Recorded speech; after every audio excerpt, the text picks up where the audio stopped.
भारत सरकार ने इसी धरती ने इसी हमारे भारत की जनता ने 400 पार राजीव गांधी को भी कराया था और 363 माननीय नेहरू जी को भी दिया था।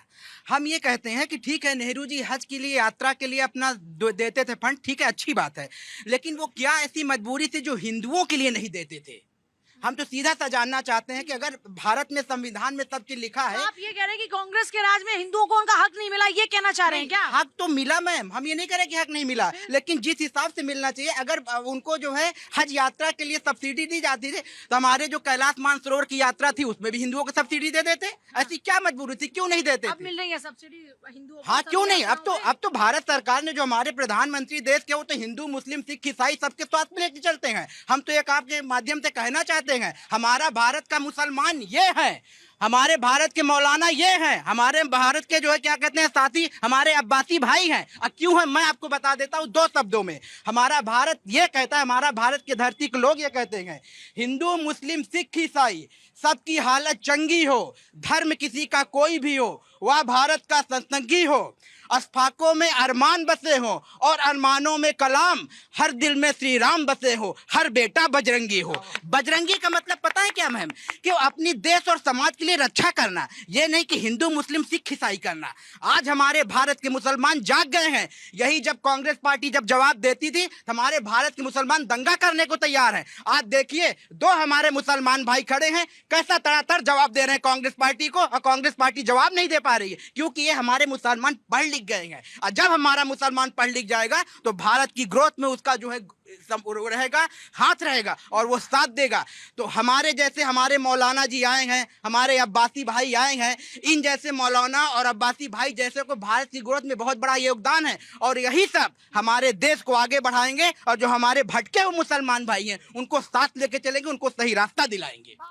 जैसे ये कह रहे हैं कांग्रेस वाले और विपक्ष की बाबरी मस्जिद बनती, बाबरी से ऐसा क्या प्रेम है? इंदिरा गांधी जी भी उसकी मजार पे गई वहाँ पे, ठीक है जी, और भी तुष्टिकरण की मजार पे तो और भी बीजेपी के नेता भी जाते नहीं जाते हैं। तो ये कौन सा राम मंदिर पे गए कोई? चलो वो चले गए तो राम मंदिर पे पैरेलल रखो ना उसको, एक साइड थोड़ी कि हम देते रहेंगे। और ये कह रहे थे शिक्षा की बात, आज की डेट में आतंकवादी डॉक्टर भी बन रहे हैं। शिक्षा का और समझदारी का कोई मेल नहीं है मैम। जिसको जो करना है आतंकवादी आतंकवादी बनेगा, जिसकी विचारधारा जैसी है। पढ़े लिखे भी आतंकवादी बिल्कुल। ये बम फाड़ रहा, जिसने बम फाड़े वो तो डॉक्टर थे ना जी, उसमें क्या कमी रहेगी? 1.5 करोड़ लगाने के बाद भी वो बम फाड़ रहे हैं, तो इसमें कोई शिक्षा का कोई योगदान नहीं है। वो तो मानसिकता, आपके दिमाग में क्या चल रहा है उसके हिसाब से चलेगा। और ये भाईचारे की मिसाल दे रहे थे सभी दो ना। कभी राम मंदिर पे बोला कि ओहो रोजगार चाहिए साहब, रोजगार की बात, हॉस्पिटल बनवा दो, ये बनवा दो। आप क्यों नहीं कहते कि बाबरी मस्जिद क्यों जरूरी है? आप बनवा दो हॉस्पिटल वहां पे। मतलब बंगाल में इतनी गरीबी है, उसके ऊपर कोई बात नहीं, लेकिन ये मस्जिद बनाएंगे, मस्जिद से कौन सा रोजगार आएगा? पूछो एक बार। कोई है कि मंदिर से कौन सा रोजगार है? मंदिर तो इतना, वहां देखो आप कितना प्रसाद से लेके सब चीज वहीं से बिक रही है और सबको धंधा मिल रहा है, लेकिन मस्जिद से कौन सा रोजगार मिल रहा है? वो शुभचिंतक कहाँ गए जो पहले कह रहे थे रोजगार दो जी रोजगार दो? मंदिर से रोजगार मिलता है, अब मस्जिद से पूछो कितना रोजगार मिलेगा, वो बता सकते हैं इसके बारे में। क्यों है बाबरी का जिन अभी तक जिंदा? मैडम ऐसा है, देखिए नेहरू जी शुरू से बांटने की राजनीति कर रहे हैं। अगर वो नहीं बांटते देश को तो आज हमारा कश्मीर हम इतना झेलते नहीं। कश्मीर में जितनी आतंकवादी, जितनी गोला बारूद चल रही है, उससे एक राज्य का चल रही है या चल भी रहा था, और उतनी एक राज्य का कोई जीडीपी होगा।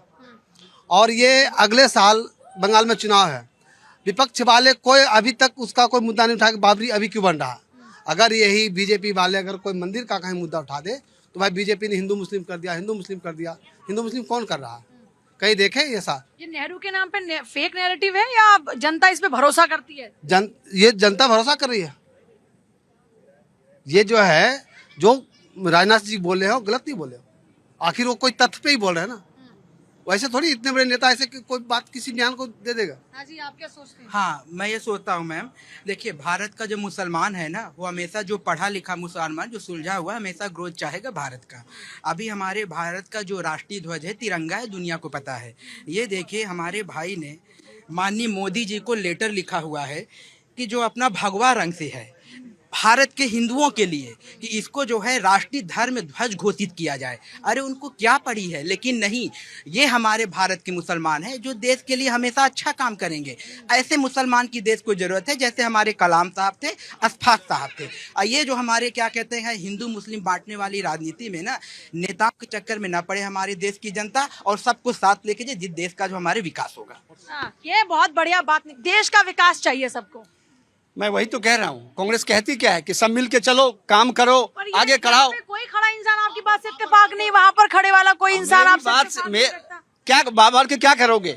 बाबर ठीक है बाहर से आया लूटा, लेकिन उन्होंने कहा ना कि भाई बाबर के साथ जो भी लोग थे उसको क्या कहोगे? आप दूसरों की बातें पकड़ के अपने फेवर में क्यों लाने की कोशिश करते हो? फेवर की बात नहीं, आप ही के लिए वो कह रहे हैं कि आप हो जिम्मेदार देश को बांटने के लिए। वो कह रहे हैं कि आपने बीज बोया, इसका भी तो जवाब अरे दीजिए। मैम सुन तो लो, आप सुनने की तैयार नहीं हो ना। 2 राजाओं के पास जो है नवरत्न था, अकबर के दरबार भी नवरत्न थे, उसमें आप देख लीजिए कौन कौन उनके नवरत्न में थे। अब देख लीजिए सारे लोग कौन थे, अब उसको क्या कहोगे? तो आप जो है सही तरीके से आपको लेना पड़ेगा। आप रही बात बिना तथ्य के बात, आप कहते हो कि राजनाथ सिंह जैसे गंभीर आदमी अगर ये कहे कि नेहरू जो जनता के पैसा को लेकर के मस्जिद बनाना चाहते हैं, तो मुझे लगता है अगर उनके पास कोई तथ्य है, मैं इसमें एक रखे ना। एक सेकंड, का मतलब क्या है आप ये बताइए, नवरत्न क्या हो गया? क्या हो गया नवरत्न? नवरत्न का मतलब होता है कि उनके दरबार में 9 रत्न थे। 9 रत्न कौन थे? मान सिंह थे। नहीं, ये पूछ रहे क्या मतलब है नवरत्न मतलब का? होता है कि विशिष्ट होता हाँ, है, विशेष। विशिष्ट होता है, जिनमें एक्स्ट्रा पावर हो, एक्स्ट्रा सोचने की क्षमता हो, जो एक्सक्लूसिव हो, जो माहिर हो, दक्षता हो। राजा थे। ये तो उनकी क्वालिटी है ना। हाँ तो मैं वही कह रहा हूँ कि तो इसमें नवरत्न हिंदू मुस्लिम क्वालिटी में हिंदू मुस्लिम क्यों कौन किया? था वो? तो आप सब लोग वही चला रहे थे ना सत्ता को। क्वालिटी में हिंदू मुस्लिम क्वालिटी की बात यहाँ नहीं हो रही, बात हो रही है दक्षता के लिए सत्ता धर्म को। देखते हैं क्या? जब आप अब अमर सिंह को अगर अपने लिए कोई पीए रखना हो, या कल को अगर अमर सिंह प्रधानमंत्री बन जाए और अमर सिंह की कैबिनेट में कौन होगा, ये दक्षता पे देखेंगे या हिंदू है या वो नवरत्न है? क्या मतलब प्रायोरिटी में क्या होगा? आप बात को कहीं और ले जा रहे हैं। ना, मैं तो बिल्कुल सही ट्रैक, भाई मैं सही ट्रैक पे हूँ कि नहीं? पब्लिक बताए जरा, बिल्कुल नहीं। सही ट्रैक पे हूँ कि नहीं है? बताइए। देख लिया कह रहा नहीं है। पब्लिक किसने बोला नहीं है? देखिए बोल रहा है कि किसने नहीं है। बोला? नहीं है, सिर्फ देखिए। सिर्फ एक ना, बाकी के लोग सुनिए। हाँ, और बताइए। सुनिए, आप जिसका अपने लिए आप वो विरोध देखते हैं जहाँ पर बस आपके पक्ष की बात हो। अरे भाई आप जिसका विरोध कर रही हैं उसके 50 लोग साथ आपको कौन नजर नहीं आ रहे? आपको एक आपका शख्स विरोध नजर आ- मुसलमानों का है ना। बिल्कुल, किसका? मैं क्यों होती हूँ विरोध करने वाली? तो उसके साथ मैं कौन आपसे एक लोग हैं? सवाल सत्ता में कौन से- पूछूं भाई, मैंने एक बहुत ही स्पष्ट सवाल पूछा। मौलाना साहब आप ही बताइएगा जरा लॉजिकल, आपके पास ज्यादा जानकारी ज्ञान, क्योंकि आप भी नवरत्न है हमारे, जरा बताइए मैंने कोई सवाल गलत पूछा क्या? अगर आप आप जो है बताइए। जिसका बिल्कुल सही कह रहा हूं उन्होंने कि आप जिस चीज की बात कर, जिसका विरोध कर रहे हो मुसलमानों का, आप यहाँ पे मुसलमानों किसको का बता रहे हैं? कौन चला रहा आप या था? आप किसको बोल रहे हैं? मुझे बोल रहे हैं, सरकार को बोल रहे हैं? नहीं, मैं सरकार जिस बात पे आप आ रही हो, जो बात पूछ रहे हो मुसलमानों का, किस देश में जो है लूटपाट किया बाबर का,